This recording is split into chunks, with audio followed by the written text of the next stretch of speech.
grieving sons are charged with the murders. At first, they deny guilt, but then admit their parents had it coming. Little pieces would come out about some of the sexual abuse that was occurring inside that family that nobody was ever supposed to know. My dad had been molesting me. Now, what really happened leading up to the murders of Jose and Kitty Menendez?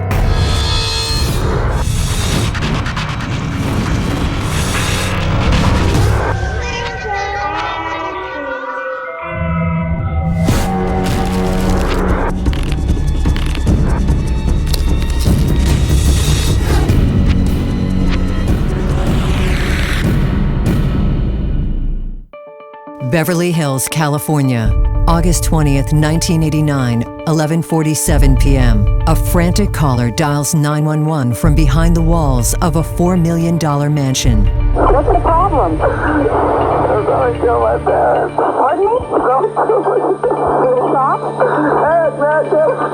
Who shot who? Came home and found who shot. This is not a typical call for the Beverly Hills Police Department. The caller is Lyle Menendez, and the call sets off what will become one of the most notorious murder cases Beverly Hills has ever seen.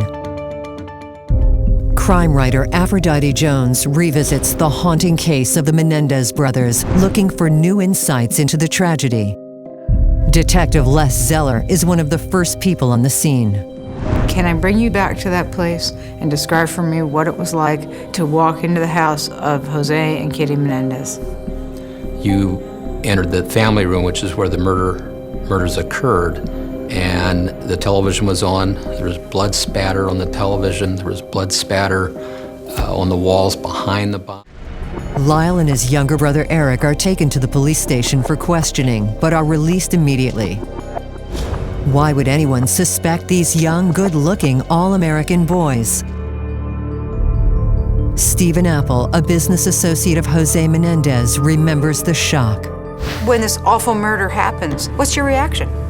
Well, there's two reactions. The reaction initially was an outrage. You know, who could have done this? But there are signs that something is not quite right about the Menendez brothers' story. Initially, the boys were not suspects. Correct. Or were they? No, they weren't. I mean, there was red flags when they came on the morning after the murder, which was, 8 hours later when they wanted to come into the house. But we were still involved in the investigation, so I went out and spoke to Lyle, and he said, yeah, I'm gonna stay with my tennis coach, Eric and I, and I think it would be good if we took our tennis equipment with us. I thought, that was a little odd. And I said, well, where is your tennis equipment? Where do you want to get it? You know, thinking that I could go get it for him. And he said, it's in the family room where my parents are. He was going to walk over his parents' bodies. Yes, that was... to get the tennis rackets. The brothers continue to exhibit unusual behavior. Fueled by their father's $650,000 personal life insurance policy, Lyle and Eric go on an extravagant shopping spree. Just days after the murder, they buy $15,000 Rolexes and money clips. So the normal emotion was somewhat resentment, spoiled, but sad because their parents were killed. They weren't likable. I mean, I think that's the main thing that came out later during the process, the investigation. There wasn't very many nice things said about them. They were the prototypical children of a Hollywood mogul. Today we have other examples. But they were much more brash about it. Spoiled. Spoiled. And then they had the tennis coach at $50,000 a year. So it just doesn't make any sense to me. You know, what's going on? Let's look a little further into them, which is what we did. By October of 1989, Lyle has charged over $90,000 to Jose's American Express card. Lyle begins a new company, Menendez Investment Enterprises. He furnishes an expensive office and tries to get other wealthy young men to invest in his business. 6 months after the murder of Jose and Kitty Menendez, police still have no suspects, and Lyle and Eric are living the high life. Right, their fingerprints are going to be everywhere. Right. We didn't find any shell casings as far as it was a shotgun, so the shells. We didn't find, any shotguns. But there is a criminal incident in the brothers' recent past that raises questions about their character. 2 years earlier, while the family was living in the wealthy Los Angeles suburb of Calabasas, the brothers committed a series of burglaries, many in the homes of the boys' friends. For the two young men whose material needs are always taken care of, it is a very unlikely crime to commit.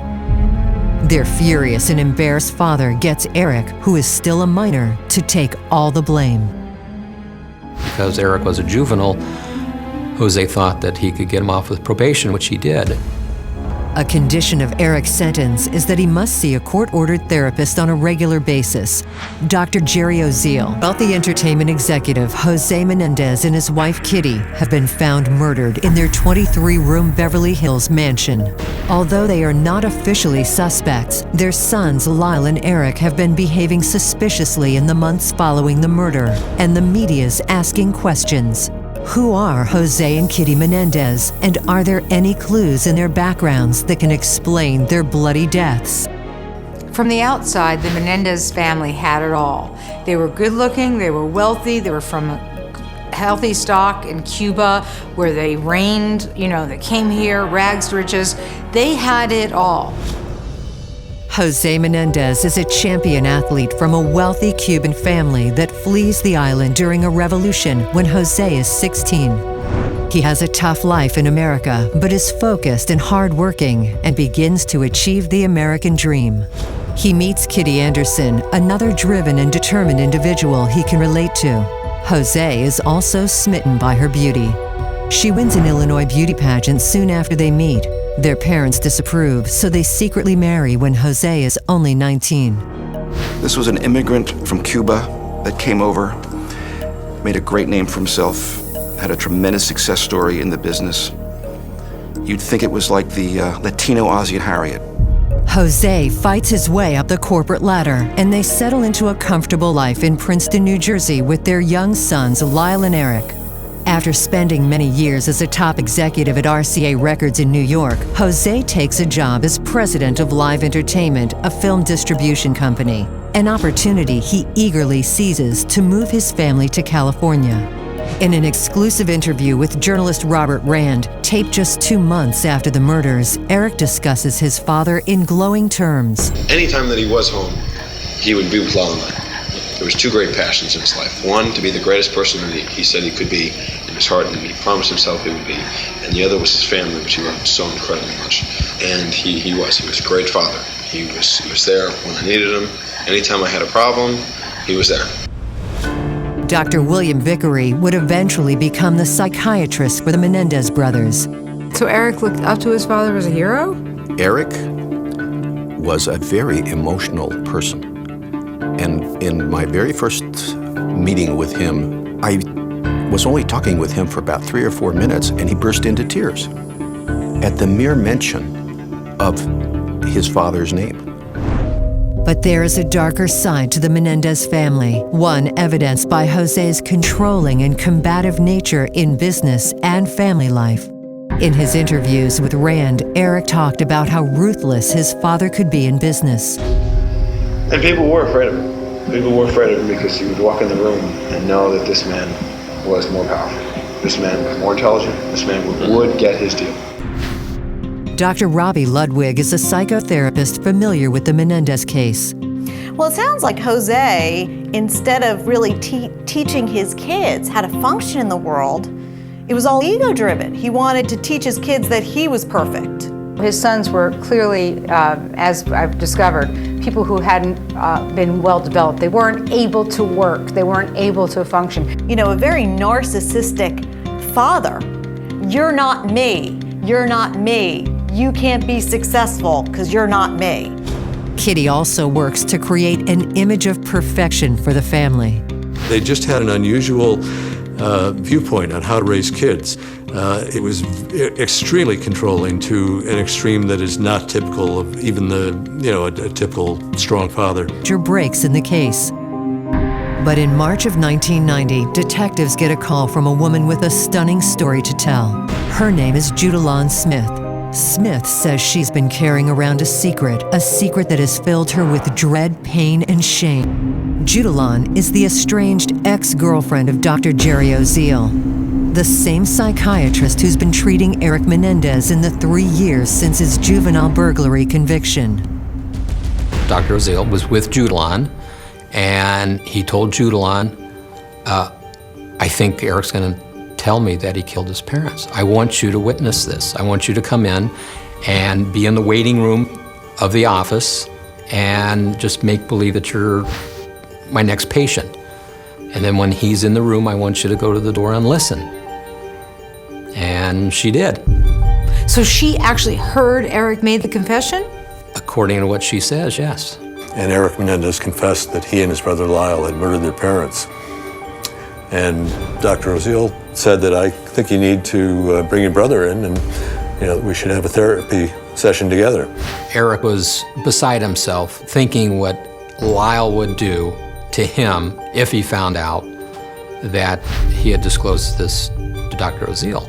So Lyle came in, and it was disclosed that Eric had told everything. And Lyle just said, I can't believe you did this. You're not a brother of mine. Now you know what we have to do to Dr. Oziel. I mean, it was that conversation. And Dr. Oziel tried to calm down.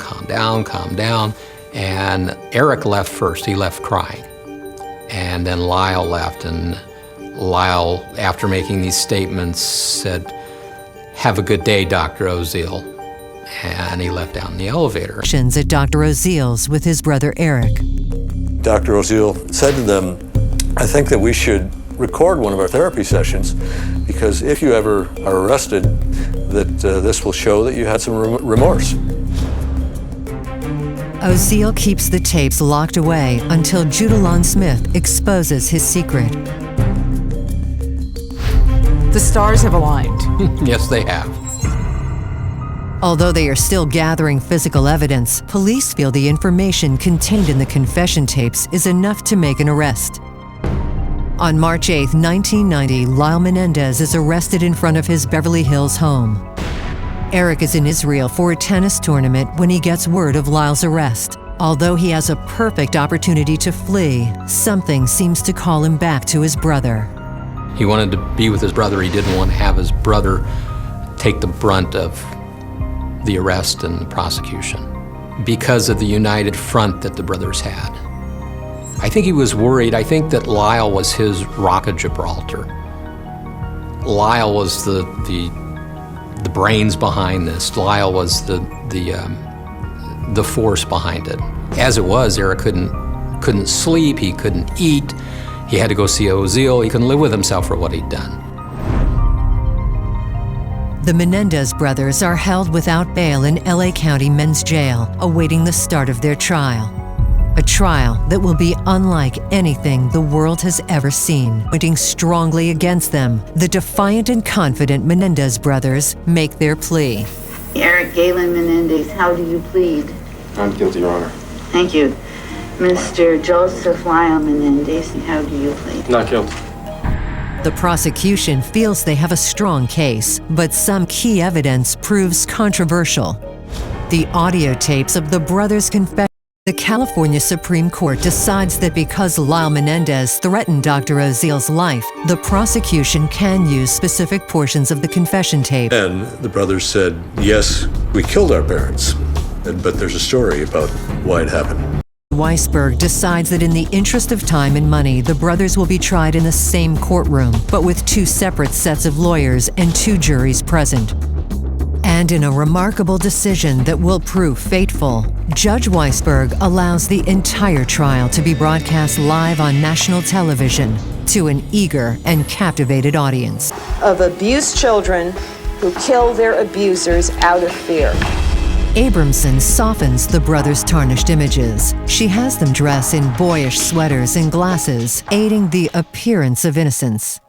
As soon as I started firing, I didn't see anyone because the room was dark and because there was so much noise and there was so much fire and maybe because I don't want to remember. I don't know why. The prosecution details a different story, one in which the brothers killed only for selfish greed, a premeditated plan that was long in the making. The prosecution claims that in the months leading up to the murders, life was turbulent in the Menendez household. Jose is unhappy with his son's choices in colleges, women, and their lifestyles. He has threatened to lessen their inheritance, and Kitty is concerned about the boys' states of mind and begins locking her door at night. From what I can tell, Jose Menendez was an extremely intimidating figure who had a way of riling people up, getting people unsettled, making people feel inferior, making people feel frightened, making people feel they had to prove themselves. It's my opinion, this man was not just the master of a ship, but had some sadistic, twisted element that was hidden from us. They both felt abused, and that the mother was somehow colluding or denying or minimizing or overlooking their abuse. You could see where the hate and rage would get transferred onto both of them. In order for the self-defense claims to be upheld, the defense must prove to the separate juries that in the weeks leading up to the murders, the Menendez brothers are in imminent danger. And despite the fact that Jose Menendez is the authoritarian in the house, the defense works hard to show that the presence of the boy's mother, Kitty, was just as threatening. The mother was not protecting them. And maybe the mother was taking the father's side. And maybe the mother was encouraging. It turned out that Kitty Menendez was really a masochist, that she not only was an enabler, but actually somehow allowed him to abuse her as well. She was not an assertive person. She was more of a emotional person, more of a dependent person. It's very interesting in this case that the older brother is so much like the dad and the younger brother is so much like the mom. I think the mother was a victim in her own right. What led to her death was, at the end, mother chose to stay with father, and she aligned herself with father. But trial watchers will soon learn the darkest and most unspeakable secrets. And a case that couldn't get any more sensational will. My dad had been molesting me. Put the knife to your throat. Yes. And was there sex with your father that day? Yes. The brothers had made a vow to themselves that they would rather face death than to face the humiliation and shame associated with being sexually victimized by their own father. Leslie Abramson sternly guides Eric through his testimonies. Behaving almost like his mother, she often caresses and comforts him as they sit in trial. The case becomes a national obsession, endlessly dissected and debated by the masses. The prosecution is very skeptical of the brothers' accounts. There are very few instances of them ever mentioning abuse to anyone, as friends and associates testify. And these are, all the stories compiled month by month. But there is an unexpected admission captured on Eric's interview tapes with journalist Robert Rand. I would stay home with him instead of going out on the move with my friends. I would stay home with him. And in fact, it was weird. We'd even take showers together. And Lyle, he got this big bathtub, and Lyle, me, and my dad, we would take showers together. We would do everything together. We'd watch football. We'd go and play tennis. I mean, very, very wanting to be with us. He was groomed by his father slowly to progress from taking showers together, where the father would explain that this is normal behavior and we're just showering off after playing tennis, to touching, to laying in bed together naked, to the father touching the genitals. Lyle and Eric's surviving family members stand behind them. I spoke with the aunt. And what was her perception of her brother Jose? That she loved him and she respected him, but she did honestly believe that the boys had been abused. And she could see they were not happy, that something was wrong. From the witness stand, Lyle and Eric explain their self-defense argument. They are in fear for their lives because of a confrontation that takes place just days before the murders. There was a critical moment when the boys were confronting the father and saying, "This has to stop. You must stop," especially the older brother, and said, "Mom, help us." And Mother's response, according to the brothers, was, "Don't you understand? I know very well exactly what's been happening in this family all these years, and I'm staying with Jose." What did you think was going to happen? I thought we were in danger. I thought he felt he had no choice. But to what? That he would kill us. Do you believe that those conversations took place? I believe it's entirely possible that they took place. Possible is one thing. You were there, Bob. You watched this in person. What do you believe in your heart? I believe those conversations took place. I believe that drama was going on in that family. I believe there was a series of angry confrontations, and I believe they got pushed over the edge. And nothing excuses what they did, but this was a family that was spinning out of control.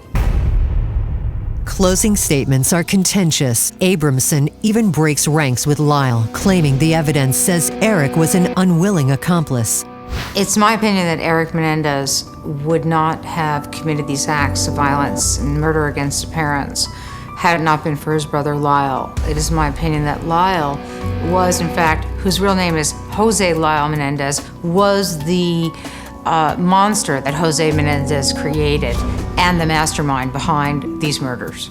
It was a horrific crime, and the pictures of the victims are extraordinarily graphic and disturbing. And the details of the crime about them shooting their parents multiple times with loaded shotguns and then reloading and shooting them some more. It's a terrible, terrible crime. They really felt they were trapped and that they had no other way out. Now, whether that's reality or not, it depends upon how resilient you are as a person. These kids were not put together in this very tough, resilient, resourceful manner. After 6 months of endless conflicting testimonies from witnesses and experts, the separate juries now have to wrestle with difficult questions. Is it premeditated, cold-blooded murder, or a self-defense killing by sexually and emotionally abused boys who fear for their lives? 1994, Eric's jury comes back deadlocked after 16 days of deliberation. 12 days later, Lyle's jury also comes back. The real-life soap opera of the Menendez brothers' murder trial ends with 2 hung juries. Determined to see justice done, Los Angeles County District Attorney Gil Garcetti pledges to swiftly retry the brothers. You're talking about 2 homicides, 2 murders, 2 first-degree murders of a mother and father committed by their children. The second trial begins on October 11, 1995, more than 6 years after the murder of Jose and Kitty Menendez. Judge Stanley Weisberg remains on the case, but makes some key rulings that will set this trial apart from the first 1 jury. But the biggest change will make the defense's job much more difficult. Judge Weisberg puts strict limits on what sexual abuse testimony will be allowed in the second trial. Let's be clear, Eric Menendez did testify in both trials about the abuse that he suffered at the hand of his father. Yes, he did. But all these nationally recognized experts, plus all the friends and family members that were capable of corroborating information that was consistent with what he was testifying to, were not allowed in. So it was just his word. So now we have this dramatic difference between trial number 1. New prosecutor David Kahn challenges the brothers' claims of abuse at every opportunity, aggressively seeking the death penalty for Lyle and Eric.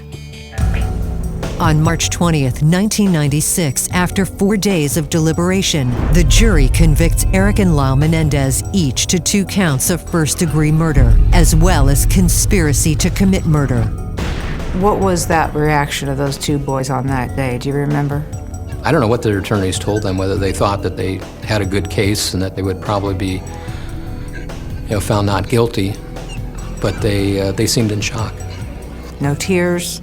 No. Now, a penalty phase will determine whether the brothers receive life without parole or a death sentence. Dr. Vickery is now allowed to testify about the wider details of Lyle and Eric's sexual abuse. But there is one more controversy in this twisted tale.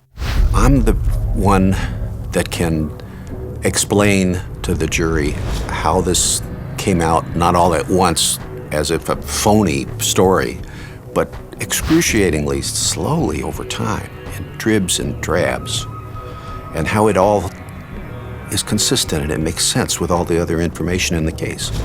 During his testimony, the prosecution dramatically reveals that Dr. Vickery has edited his notes at the request of defense attorney Leslie Abramson.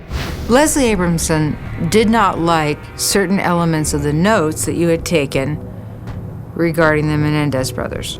Oh, she was outraged. And the argument went on for hours. We were becoming increasingly desperate, frustrated, and that they had some idea that they had to do something to stop this. Although Abramson and Vickery are not charged with any misconduct, this ethical lapse damages the defense's credibility. But the jury shows mercy for the Menendez brothers. They choose the life sentence without the possibility of parole. It now became important to understand that the mitigating circumstances, in this case it was alleged sexual abuse, emotional abuse, mental abuse, that those circumstances were considered by the first juries in terms of why they did not find these boys guilty of murder. Later, the judge made a decision, and that decision was that the sexual molestation allegations and all of the family history of what went on inside the Menendez household, according to the boys, was not allowed into the actual trial in chief. It was only allowed in during the penalty phase. And that made a difference because when a jury heard two young men killed their parents in cold blood, they found them guilty and they had no problem doing so. The Menendez brothers are sent to separate California prisons, where the young men will spend the remainder of their days. A media sensation, an epic family tragedy, and a story of a shattered American dream. The Menendez murder case has it all. It seems like these boys were definitely abused. Now, whether it took a sexual form or not, hard to know.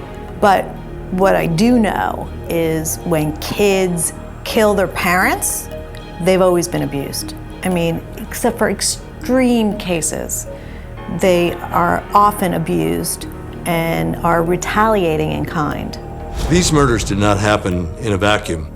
You know, this was not greedy rich kids kill Ozzie and Harriet on a Sunday night because they wake up one day and say, we want the money. Both brothers were victimized, right? How they're dealing with it is a different matter. I think it's important, since I was the initial mental health professional that got the history, that that history be shared so that perhaps there can be understanding and that there could be some help that both of these brothers receive in the future. I think about the incredible details of abuse that were relived by Lyle and Eric Menendez on the stand. And I have to say that either they're the best actors in the world or something happened. Mm-hmm. That's the mystery of this case. That's the main argument right now. There is one side, they're intelligent, they're in Hollywood. Could have they pulled off this ruse? The answer is yes. On the other hand, could have this happened in a household like that?